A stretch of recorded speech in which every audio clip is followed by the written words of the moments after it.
لله نحمده ونستعينه ونستغفره ونعوذ بالله من شرور انفسنا ومن سيئات اعمالنا من يهده الله فلا مضل له ومن يضلل فلا هادي له واشهد ان لا اله الا الله وحده لا شريك له واشهد ان محمدا عبده ورسوله يا ايها الناس اتقوا ربكم الذي خلقكم من نفس واحده وخلق منها زوجها وبث منهما رجالا كثيرا ونساء واتقوا الله الذي تساءلون به والارحام ان الله كان عليكم رقيبا يا ايها الذين امنوا قولوا قولا سديدا يصلح لكم اعمالكم ويغفر لكم ذنوبكم ومن يطع الله ورسوله فقد فاز فوزا عظيما يا ايها الذين امنوا اتقوا الله حق تقاته ولا تموتن الا وانتم مسلمون والصلاه والسلام على نبينا وحبيبنا ابو القاسم المصطفى محمد صلى الله عليه وسلم وعلى اله وصحبه اجمعين. الحمد لله رب العالمين، الحمد لله الذي خلق السماوات والارض وجعله الظلمات والنور ثم الذين كفروا بربهم يعدلون. قال رسول الله صلى الله عليه وسلم قال فإن أصدق الحديث كتاب الله وأحسن الهدي هدي محمد صلى الله عليه وسلم وشر الأمور محدثاتها وكل محدثة بدعة وكل بدعة ضلالة وكل ضلالة في النار. வார்த்தையை சிறந்த அல்லாஹ்வுடைய இடம் வழிகாட்டுதல் சிறந்தது பெருமாள் ஸல்லல்லாஹு அலைஹி வஸல்லம் அவருடைய வழிகாட்டுதல் காரியங்களில் மிக மிக கெட்டது மார்க்கத்தின் பெயரால் இஸ்லாத்தின் பெயரால் நன்மை என்கின்ற கருதக்கூடிய காரியங்கள் அதை அனைத்து வழிகளும் நம்மை தலையில் கொண்டு போய் சேர்க்கும் என்று அல்லாஹ்வுடைய தூதரவர்கள் தங்களுடைய ஊர் உரையில் வந்த மக்களுக்கு அச்சமூட்டி திருக்கி சொன்னது உங்கள் மத்தியில் இங்கே நினைவுபடுத்துவதாக இந்த உரையை ஆரம்பம் செய்கின்றேன். கண்ணியத்திற்குரிய இல்லாமல் அல்லாஹ்வின் நல்லடியார்களே, பெரியவர்களே, சகோதரிகளே,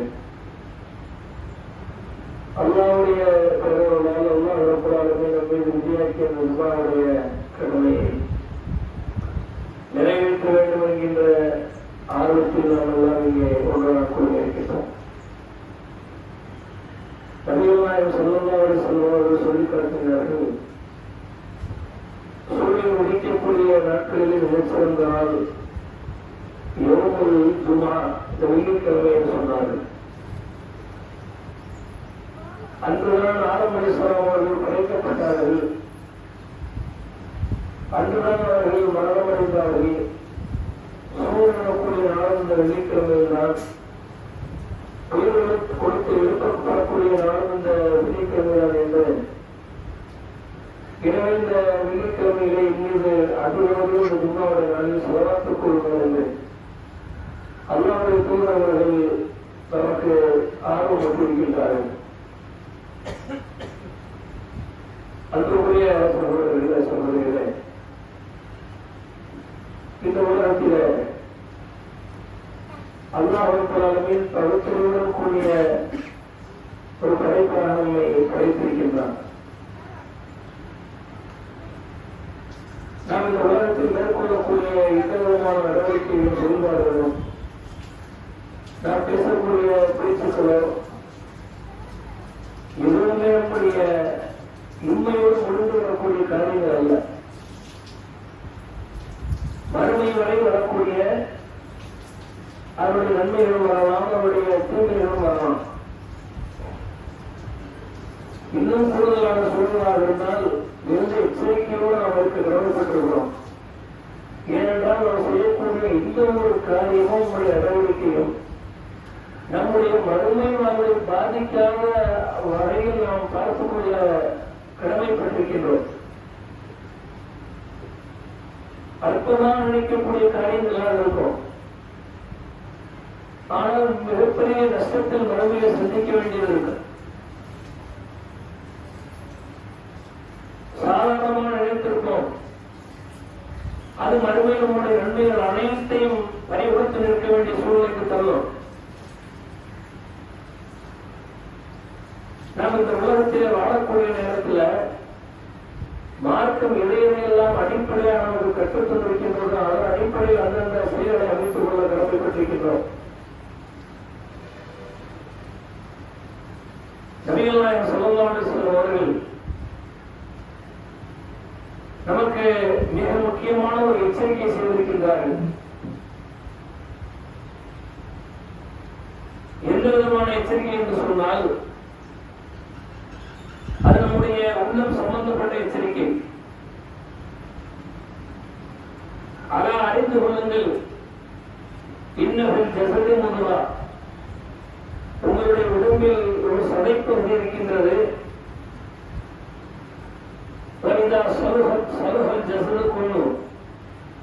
அது சீராக இருக்கும் என்று சொன்னால் உங்களுடைய உடல் அனைத்தும் சீராகிவிடும். அதே வேளையில் அது சீர்கெட்டுவிட்டது என்று சொன்னால் உங்கள் உடல் முழுவதும் சீர்கெட்டுவிடும். அலா வகையில் கல்வி என்று பெருமானார் ஸல்லல்லாஹு அலைஹி வஸல்லம் அவர்கள் சொல்லி காட்டினார்கள். அதுதான் உங்களுடைய உள்ளம் என்றார்கள்.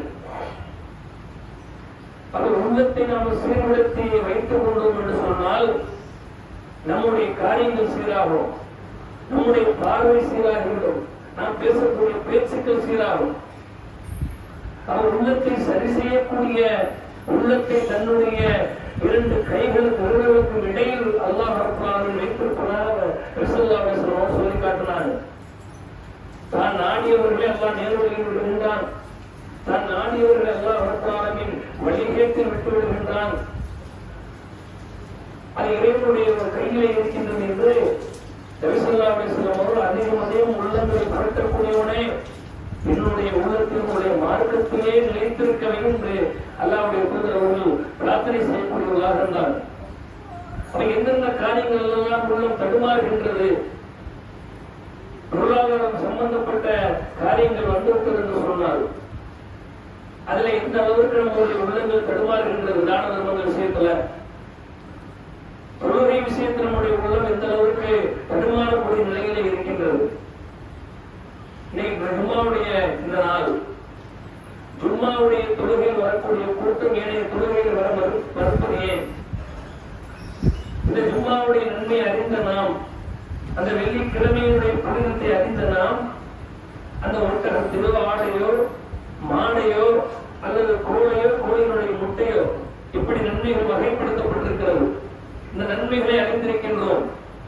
இதில் ஏதாவது ஒரு நன்மையை நாம் அடைக்க வேண்டும் என்கின்ற செய்தியை கேள்விப்பட்டிருக்கிறோம். அந்த ஆர்வத்தில் அமர்ந்திருக்கின்றோம். ஆனால் இந்த ஆர்வம் ஏனைய தொழுகைகள் நாம காட்டுறோமா? ஐவேளை பக்தர்களில இந்த நன்மையுடைய அதனுடைய நன்மையுடைய ஆர்வம் நமக்கு தெரிந்தும் நம்ம செய்யறோம், பொதுபோக்காக நாம் இருக்கக்கூடிய பார்க்கிறோம்.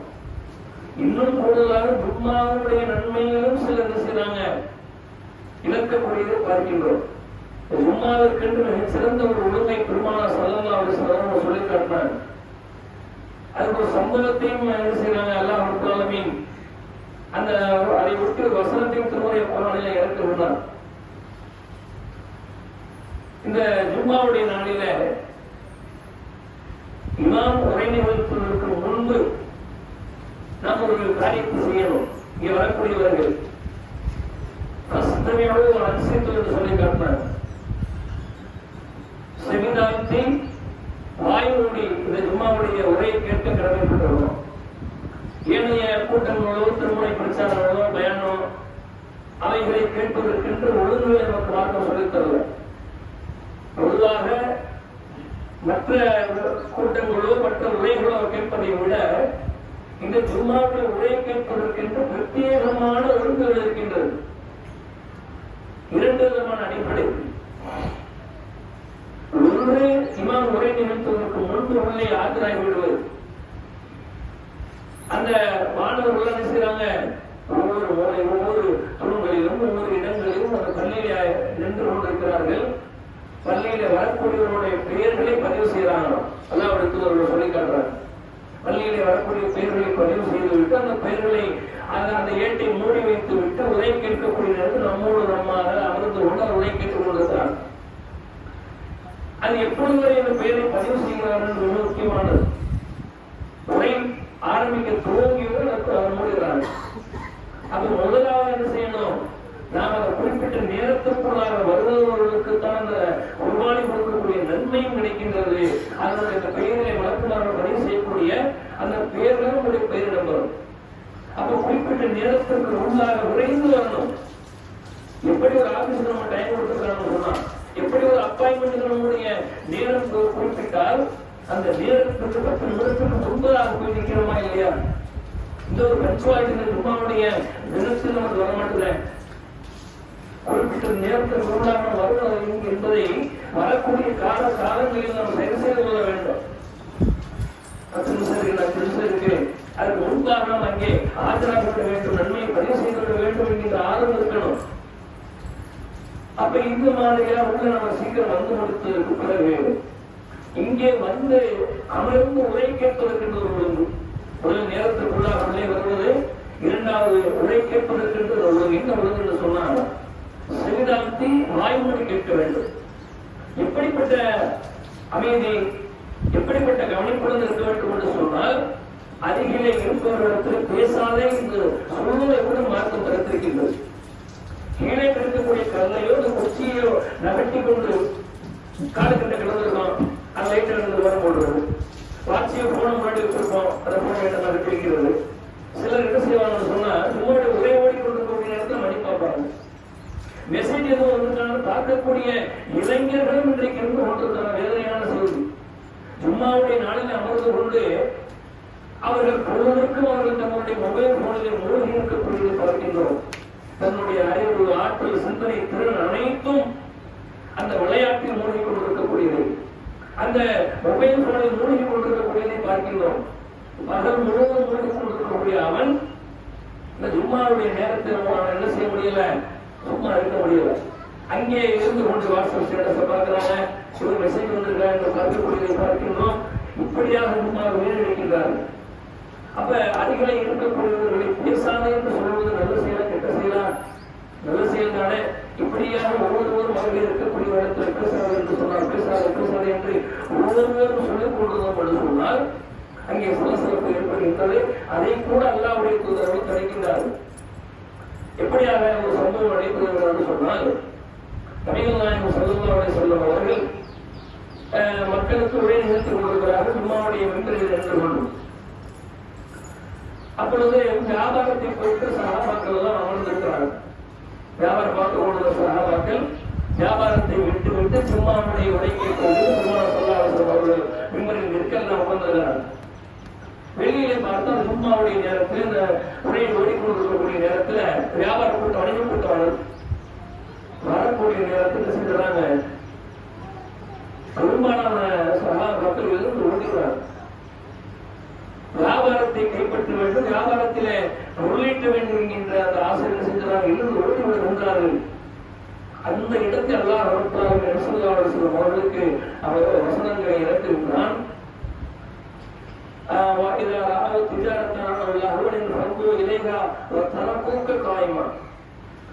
நபியே அவர்கள் வியாபாரத்தையோ விளையாட்டையோ விண்ணானதையோ கண்டுவிட்டார் சொன்னால் அவர்கள் உண்மை நின்ற நிலையிலே நிற்க வைத்துவிட்டு அவர்கள் ஓடிவிட்டிருந்தார்கள். நபியை நீங்கள் சொல்லுங்கள், அல்லாஹ்விடத்தில் இருப்பது வியாபாரத்தையும் விளையாட்டையும் வீணானதையும் விட சிறந்து என்று அவரிடத்தில் சொல்லுங்கள் என்று சொல்லி முடித்த மாத்திரத்தில் இது ஒரு அறிவுரை அல்லாஹ் வசனத்தில் இருக்கின்றான். அதன் பிறகு இங்கு இருக்கக்கூடியவரானே அந்த 10 சகாபாக்களை அழைக்க சொல்கின்றான்.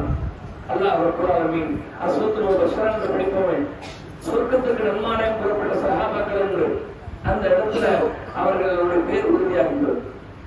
உடனே சொல்றாங்க, உமர் ஜன்னா, உஸ்மான் ஜன்னா, அலி ஜன்னா என்று ஒவ்வொரு சகாபாக்களுடைய பெயர்களும் அந்த இடத்திலே வாசித்து காட்டி அவர்கள் சொர்க்கத்துக்கு நன்மாராயம் புறப்பட்டவர்கள் என்று அந்த இடத்திலே பதிவாக புரிந்து பார்க்கிறோம்.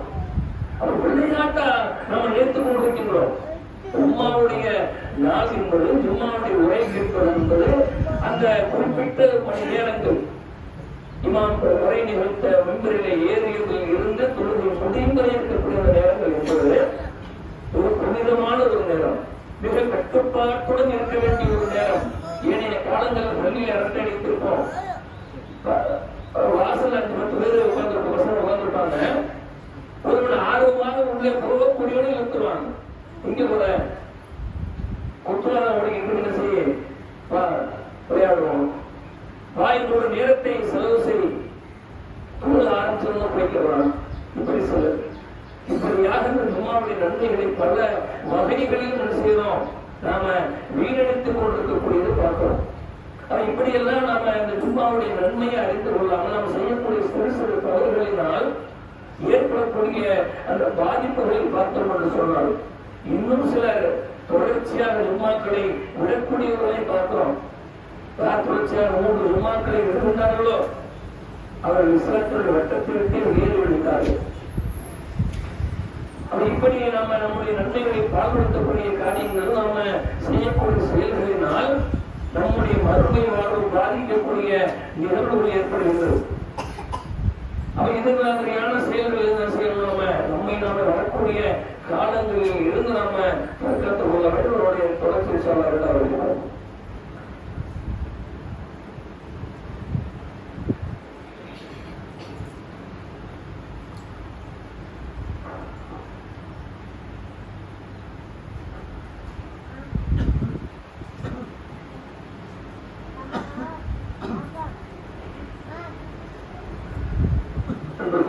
சகோதர சகோதரிகளே,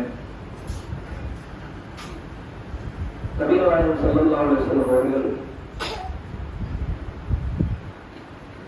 நமக்கு அல்லாஹ் நன்மையிலே வழங்கக்கூடிய வெகுமதிகளை பற்றி பல இடங்களில் நமக்கு எடுத்து சொல்லியிருக்கின்றார்கள்.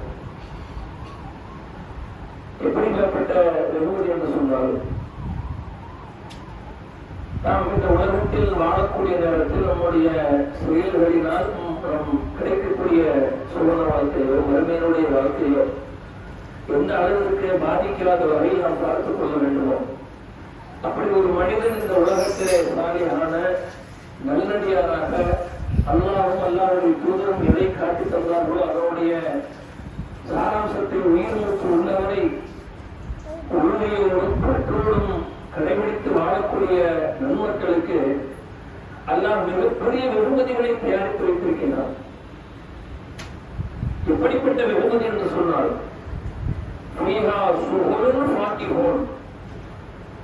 அந்த அல்லாஹ் தரக்கூடிய வெகுமதிகளுக்கு அந்த இன்பங்கள் எப்படிப்பட்ட இன்பங்கள் என்று சொன்னால், எதை பற்றியும் கண்டுகொள்ளாத, கவலை கொள்ளாத, சஞ்சலமில்லாத மகிழ்ச்சிகளில் அவர்கள் பிடித்திருப்பார்கள். அப்படி ஒரு மகிழ்ச்சி இந்த உலகத்துல சொல்ல முடியுமா? எவ்வளவு பெரிய இடங்களாக இருக்கட்டும், இப்படிப்பட்ட மிகப்பெரிய பொருளாதாரங்கள் செலவழித்து செல்லக்கூடிய சுற்றுலாவோ வேறு எது மாதிரியான இடங்களுக்கோ செல்லக்கூடிய நேரத்துல எந்த இடங்களும் இல்ல நிம்மதியாக இருக்குன்னு சொல்ல முடியுமா? அந்த இடத்துலதான் இல்லாதமான கவலைகளும் உலகத்திலே வந்து போகக்கூடியதாக இருக்கு. பிள்ளைகளை இழந்திருப்போம், பொருளாதாரங்களை இழந்திருப்போம், அல்லது வாழ்க்கையில் மிகப்பெரிய அடி ஏற்பட்டிருக்கோம். இப்படியான காரியங்கள் எல்லாம் மனசுல ஒவ்வொரு கவலைகள் வந்து சொல்லக்கூடியதை பார்க்கிறோம். இவைகள் எல்லாம் மறுமை நாளில் சூழத்திற்குரியவர் என்று ஒரு ஆகிவிட்டார் என்று சொன்னால், எல்லாருடைய பொருத்தத்திற்குரியவர் ஆகிவிட்டார் என்று சொன்னால், எல்லாவற்றும் முற்றிலுமாக மறந்த மனிதனாக புதுமையான மனிதனாக அங்கே ஏற்படுத்தப்படுகின்றான். அதைத்தான் பெருமானார் ஸல்லல்லாஹு அலைஹி வஸல்லம் அவர்கள் அந்த ஒரு உதாரணத்தை சொல்லி காட்டுறாங்க. இந்த உலகத்தில் மிகவும் குடும்பத்திற்குள்ளான ஒரு மனிதன், அவனை போல் இந்த உலகத்தில் அடிபட்டவன் யாரும் இல்லை. பிள்ளைகளை இழந்து, மனைவி மக்களை இழந்து, பெற்றோர்களை இழந்து, இன்னும் யார் யாரையெல்லாம் இழக்க முடியுமோ, எதையெல்லாம் இழக்க முடியுமோ, அப்படி உலகத்தில் மிகப்பெரிய குடும்பத்திற்கு உள்ளான ஒரு மனிதன், அவனை அல்லாஹ் அழைக்கின்றான். அழைத்து சூழத்திற்கு உள்ளே விடுகின்றான், ஒரு வளம் வர சொல்லுகின்றான், பிறகு மீண்டும் வெளியே அழைக்கின்றான். அவனிடத்தில் அல்லாஹ் கேட்கின்றான், நீ உலகத்தில் வாழக்கூடிய நேரத்துல எதையாவது கஷ்டத்தை அனுபவிச்சியாப்பா என்று அல்லாஹ் கேட்பானா? இல்லை அல்லாஹ் நான் எந்த விதமான கஷ்டத்தையோ சிரமத்தையோ அனுபவித்ததில்லை என்று அந்த மனிதன் பதில் சொல்லக்கூடியவனாக இருப்பான். அப்படி அந்த சோழத்தினுடைய அல்லாஹுடைய விரும்பக்கூடிய விரும்புடைய இன்பம் அவரை அந்த அளவிற்கு அவனை மாற்றிவிடக்கூடியவனாக இருக்கும் என்று அவர்கள் சொல்லியிருக்கிறார். அது எப்படிப்பட்ட ஒரு நிலை, எப்படிப்பட்ட ஒரு நிலையான இன்பத்தை அல்லாஹ் ரப்பல் ஆலமீன் மறுமையில் நமக்காக தயாரித்து வைத்திருக்கின்றான். அப்படிப்பட்ட நிலையான இன்பத்தை நாம தவறவிடக்கூடிய வாய்ப்பு பலவிதமான செயல்பாடுகளின் மூலமாக வருகின்றன. இன்னும் அதனுடைய இன்பங்களை சொல்ல வேண்டும் என்று சொன்னார். அன்சாரி தோழர் ஒருவர் என்ன செய்வார், சோனத்தில சொர்க்கத்தில் விவசாயம் செய்ய வேண்டும் என்று ஆசைப்படுவார். ஆசைப்பட்டால் அதற்குரிய பொருட்களை எல்லாம் ரப்பல் ஆலமீன் அதனுடைய விதைகள் எல்லாம் வழங்குவான். விதைக்கு ஒரு தண்ணீர் வசதி எல்லாம் என்ன செஞ்சிருவான், அல்லாஹ் ரப்பல் ஆலமீன் அவனிடத்தில் வழங்கி விடுவான். விவசாயம் செய்து கொள்கின்ற அவனிடத்தில் சொல்லப்படும். அவன் விதைப்புழுவை விதைப்பான். விதைத்து திரும்பிய மாத்திரத்திலே அது அறுவடைக்கு தயாரான நிலையில வளர்ந்து நிற்கும் என்று அல்லாஹ்வுடைய தூதர்கள் புன்னகையோடு அந்த இடத்துல சொல்லி காட்டுறாங்க. விதைத்த மறுபடியும் அது அறுவடைக்கு தயாராக விடுமா. அவர் நினைத்து பார்க்க முடியாத கற்பனைக்கு அப்பாற்பட்ட பலவிதமான இன்பங்கள் எல்லாம் இன்னும் அடுக்கிக் கொண்டே போகலாம். சொர்க்கத்துல தனக்கான தனி மாளிகை எல்லாம் ஏற்படுத்துகின்றான். முத்தை எடுத்து அல்லாஹ் ரப்பல் ஆலமீன் துளையிட்டு அதிலே நமக்கான மிகப்பெரிய மாளிகைகள் எல்லாம் ஏற்படுத்துகின்றான். அந்த இப்படியாக நமக்கு பலவிதமான இன்பங்கள் சொர்க்கத்திலே வளர்க்கப்படுகின்றது. அப்ப இதை இவ்வளவு பெரிய வெகுமதியை சின்ன சின்ன காரியங்கள் நமக்கு தடுத்து விடக்கூடிய நேரத்தில் நம்ம ரொம்ப கவனமாக இருக்கணும்.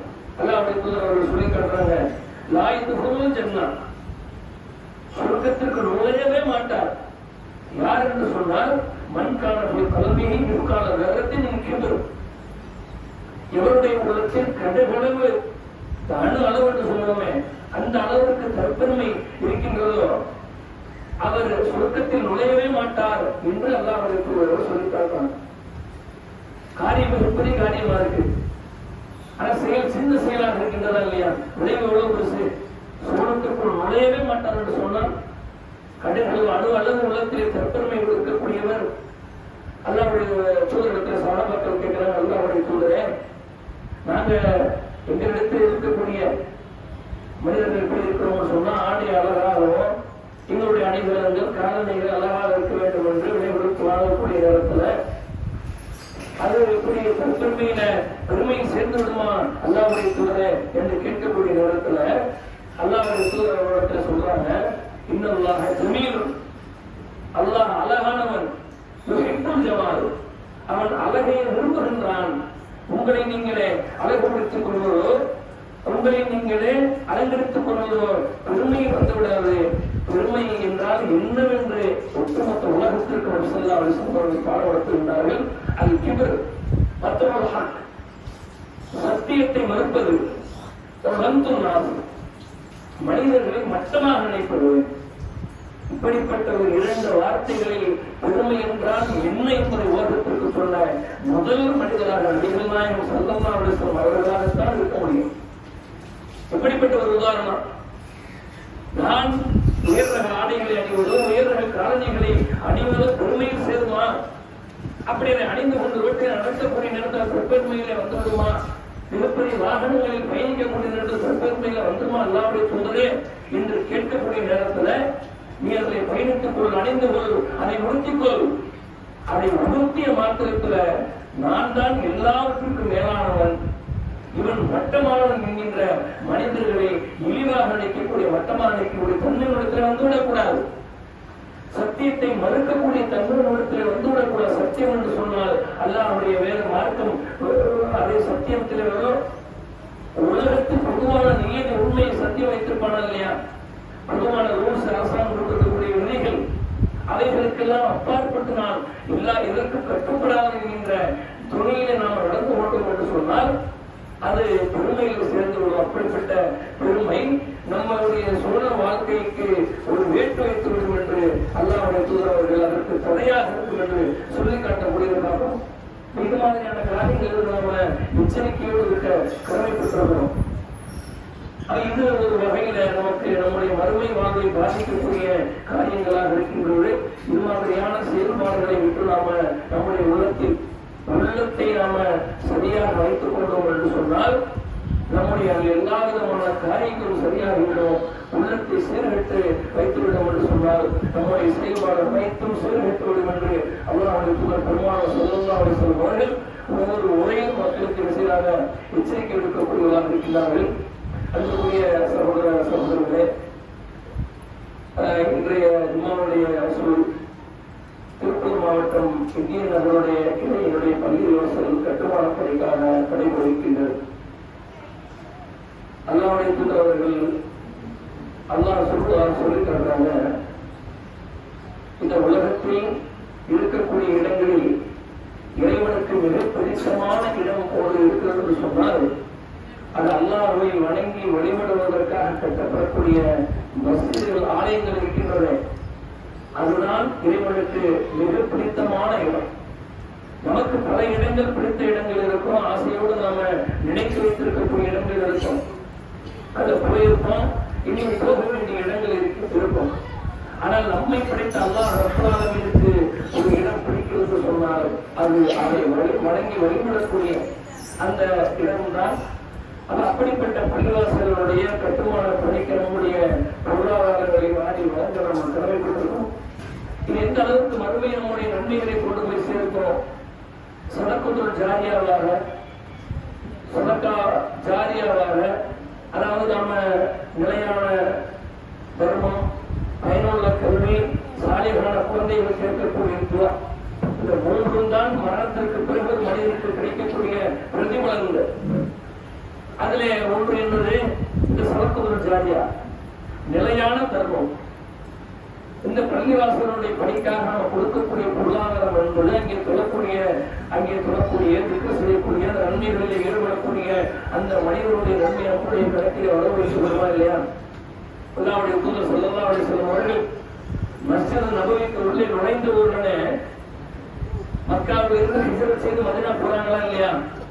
அந்த மதீனாவிற்கு உள்ளே நுழையக்கூடிய நேரத்தில் அல்லாஹ்வுடைய தூதர் வந்து விட்டார். ரெண்டு மக்கள் ஆறாவரத்துடன் அவரை வரவேற்கிறாங்க. வரவேற்று உள்ளே அனுப்புகின்றார்கள். உள்ளே வந்து பெருமானார் ஸல்லல்லாஹு அலைஹி வஸல்லம் அவர்கள் ஒரு இடத்தை மஸ்ஜித் நபவிக்காக தேர்ந்தெடுக்கிறார். மதீனாவில் இருக்கக்கூடிய மஸ்ஜித் நபவிக்காக தேர்ந்தெடுக்கிறார். தேர்ந்தெடுத்த ஸல்லல்லாஹு அலைஹி வஸல்லம் அவர்கள் ஒரு இடத்தை தேர்ந்தெடுக்கிறாங்க. அந்த இடத்தை விலை கொடுத்து தன்னுடைய சொந்த பணத்தில் வாங்க முன்னெடுக்கிறாங்க. அந்த இடத்திற்கு சொந்தமான 2 அனாதை திருவர்களுடைய இடம், சஹல் சுஹைல் என்று சொல்லப்படுகின்ற 2 அனாதை திருவர்களுக்கு சொந்தமான அந்த இடம். அந்த ரசூலுல்லாஹி ஸல்லல்லாஹு அலைஹி வஸல்லம் அவர்களுக்கு அதை விலைக்கு கொடுக்க அவங்களுக்கு மனசு இல்லை.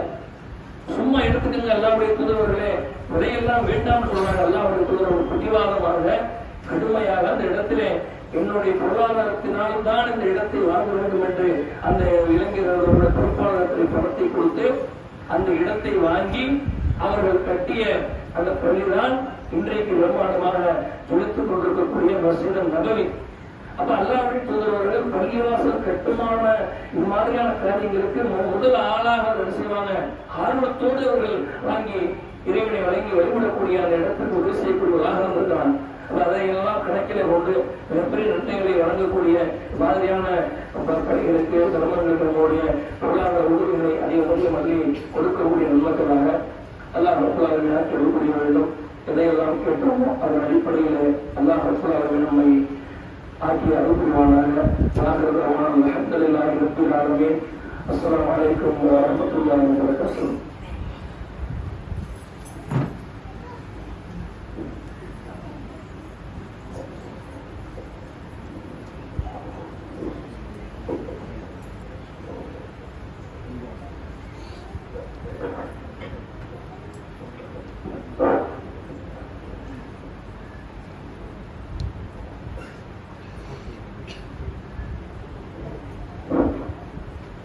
الله أكبر الله أكبر أشهد أن لا إله إلا الله أشهد أن محمدا رسول الله حي على الصلاة حي على الفلاح قد قامت الصلاة قد قامت الصلاة الله أكبر الله أكبر لا إله إلا الله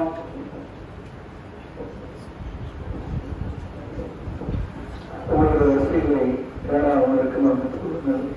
குடியாளரை பற்றி சகோதரை சரி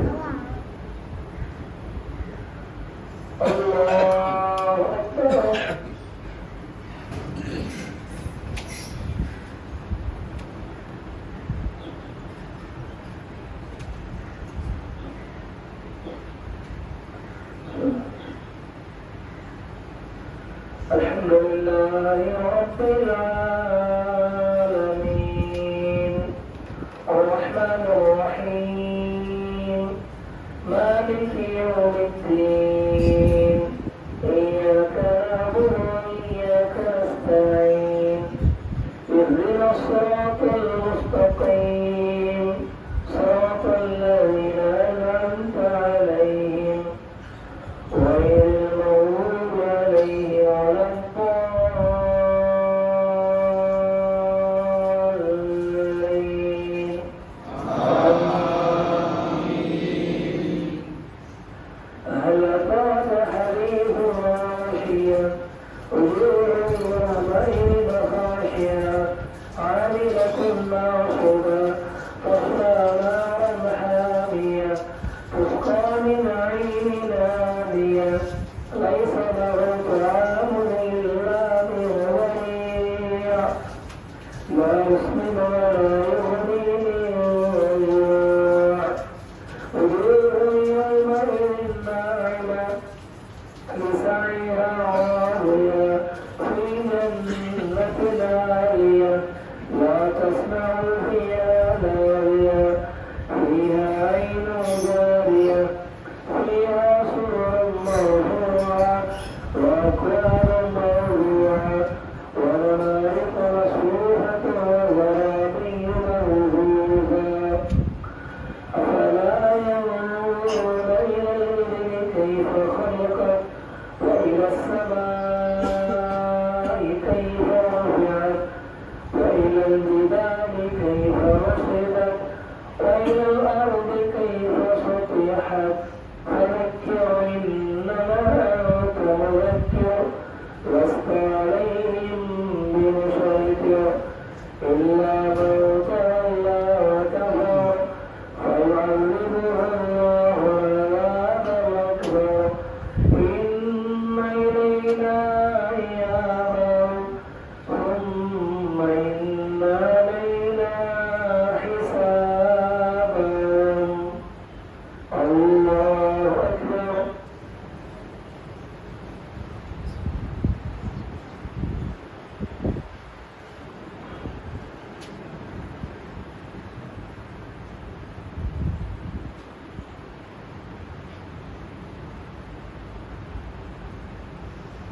سمع الله لمن حمده الله أكبر.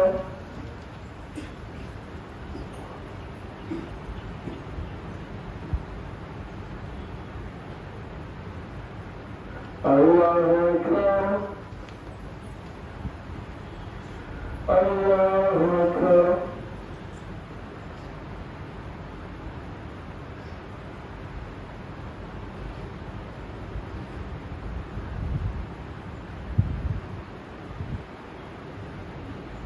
الله أكبر. الحمد لله رب العالمين الرحمن الرحيم مالك يوم الدين إياك نعبد وإياك نستعين اهدنا الصراط المستقيم صراط الذين أنعمت عليهم غير المغضوب عليهم ولا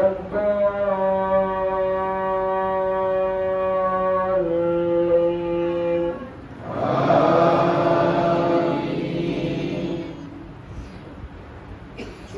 هو الذي أرسل رسوله بالهدى ودين الحق ليظهره على الدين كله وكفى بالله شهيدا. محمد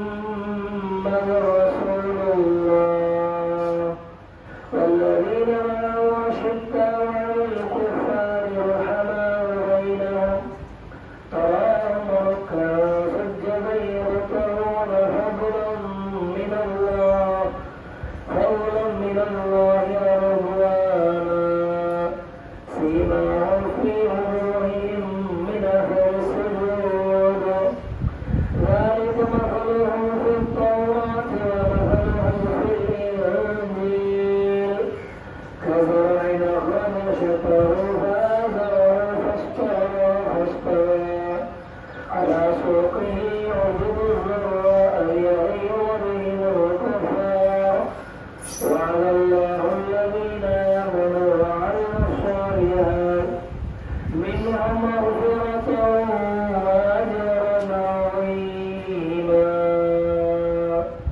الله أكبر.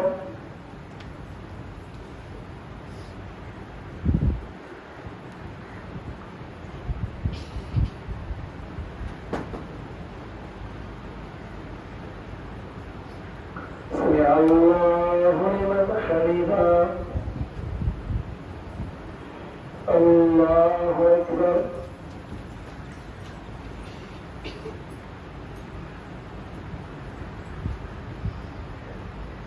الله أكبر. الله أكبر.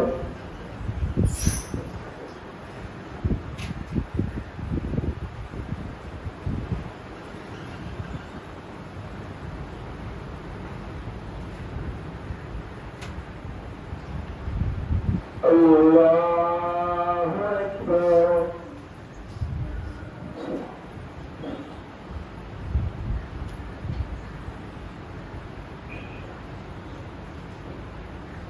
Thank you.